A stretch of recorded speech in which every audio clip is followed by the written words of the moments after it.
Then you're saying, well, people should be given a chance to change, things don't happen, this, that, or the other thing. But at the end of the day, you want to prevent it in the first place. You don't want people even remotely considering cheating. All right, everybody, we have some content to cover. We have this Dutch player kicked out of tournament after phone found hidden in sock. Okay, wow. This is written by Tarjay S, August 9th, 2024.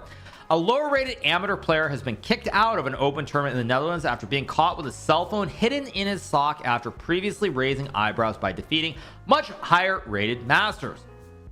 The 26th edition of the Hogeschool Zeeland University Chess Tournament is one of the more prominent tournaments on the Dutch chess calendar, taking place in Vlissingen this week, with the 2 remaining rounds to be played on Friday and Saturday. GM Samuel Tersahakian and Erwin Laami had a field of 9 GMs and 8 IMs along 232 competing players.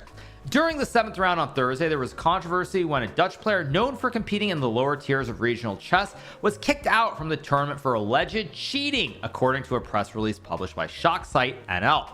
The player had earlier in the tournament raised suspicions by defeating several much higher rated players with almost perfect play, according to the organizers. The arbiters then said they observed him heading towards the restroom with a cell phone hidden in his sock. Around 12 to 13 moves had been played when he went to the restroom, and we wanted to scan him. He initially refused, which is the equivalent of an admission of guilt.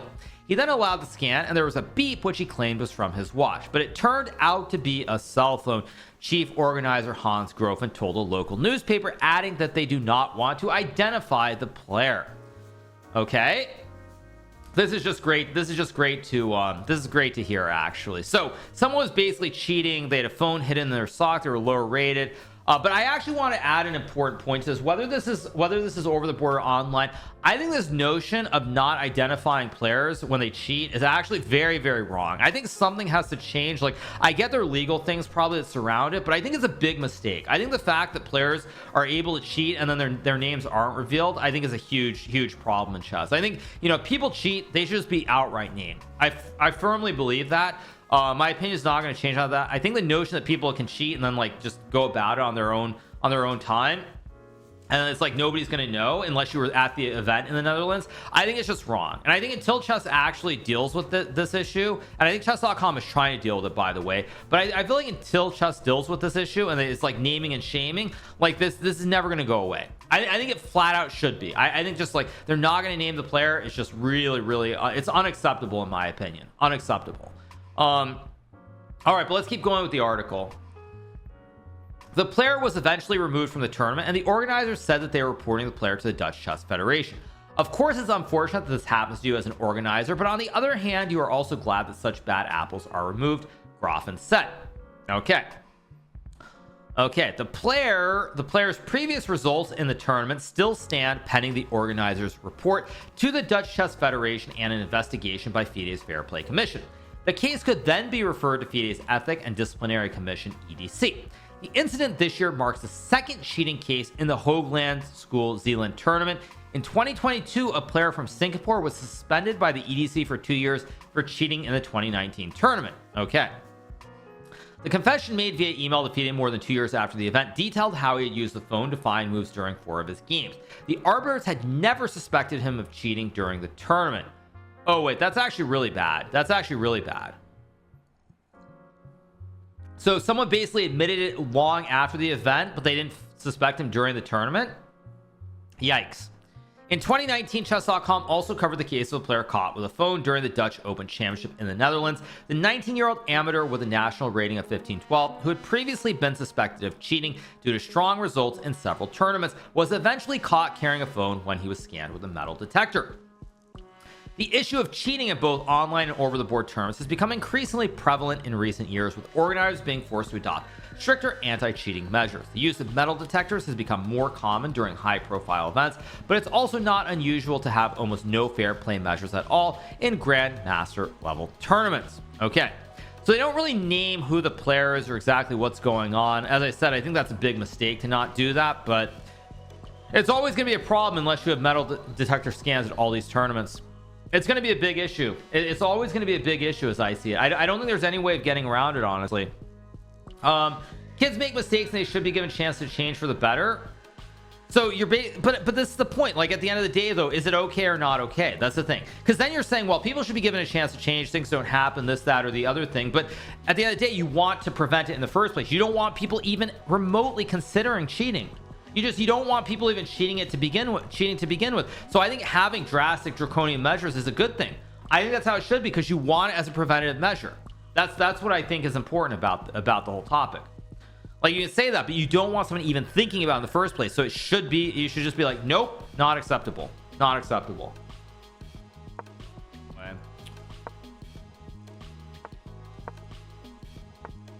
Okay, let's keep going. Let's go B3, bishop B2. Can Godham be a GM after his good result? I know you're trolling, so I'm not even going to answer that question. It's a good troll, but not going to answer. It's a good troll. Yeah. We're good, right? We're live. Yeah, we're live. Okay, good. Castle.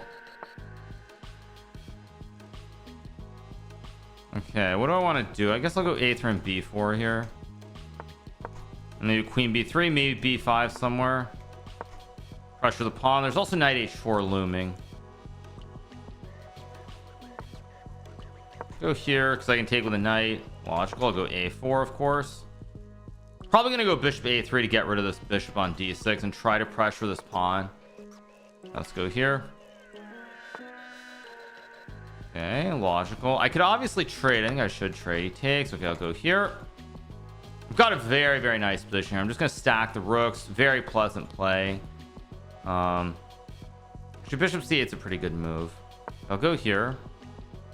Want to go rook C6. Now I could sack the rook, but I can also go rook C1. Oh, he had a queen F5 maybe. I really want to sack the rook and go for it, but it's probably wrong. So let's just go here. Pressure the pawn. Now I'm trying to sack the rook. I've also got knight E5. Should be doing quite well, but let's see what he does. Need a nightmare Zhao for the 29 months. Here's a nightmare Zhao. Okay, so he lets me sack the rook. I mean, I have to be insane not to sack, but I think I'll just go H4 knight G5. This also makes a lot of sense too. So I've got knight G5 here after queen F5. Queen F5, knight G5, and I'm doing very well, I think. Maybe not so clear actually. Maybe I should have gone knight G5 right away, but whatever, that's life. It was knight E7. Okay, so now I'm knight E5. Okay, I'm just gonna sack the rook and let's go. Or wait, oh, he's got this one which I didn't see. I'll sack and play here. Sack the rook, go knight C6, trade the pieces. I should be winning here because the whole queen side is kind of closed. These rooks are not very active here. Goes there, of course I'll take. Could have played bishop takes also, but whatever. Go here to hit the pawns. Queen B5. I also have F3 somewhere. I also have D5. I'm just gonna go here to trade the queens if I can, and then knight D5, knight H5. And now do I take with the knight or the bishop? Also a question. I think I'll take with the bishop, and I'm gonna try to play bishop C4 and bishop B5 somewhere like here, and bishop B5. Oh, I missed bishop F3. That's a good move, but it doesn't actually change a whole lot, so I can just walk my king over. Actually, go here, I guess. I'll go here and king D2. Go here. Here. I don't want to hang any pawns if I can help it. Okay, I do have D5. Yeah, how do I win this game is the question. This knight is misplaced, I think. Where do I want my knight? I'll move my knight around, or try to at least.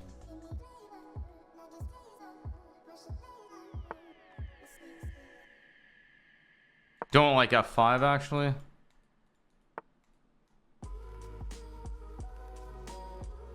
Maybe I should put the knight on E5 here, maybe.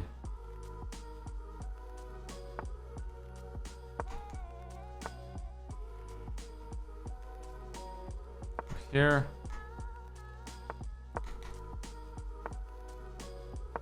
I'm trying to put my knight on B5. Actually, I think this makes a lot of sense. here, maybe knight b5.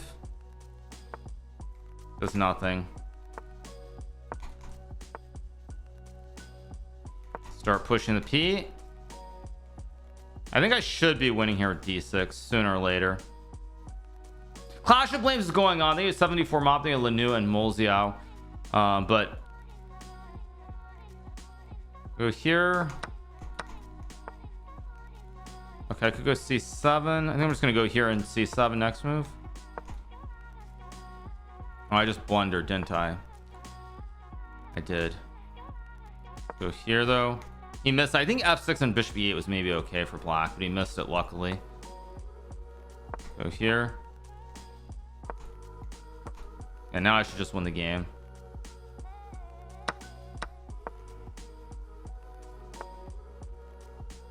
Let's take a knight e5, of course.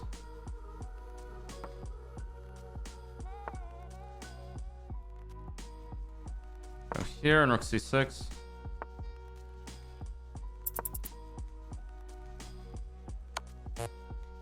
Whoa, what am I doing? Oh, there we go. Slightly shaky at the end there, but it's good enough to win. I missed a mate in one. Wait, what? Oh, I died 98. Oh my god, I had 98. Wait, what? I missed 98.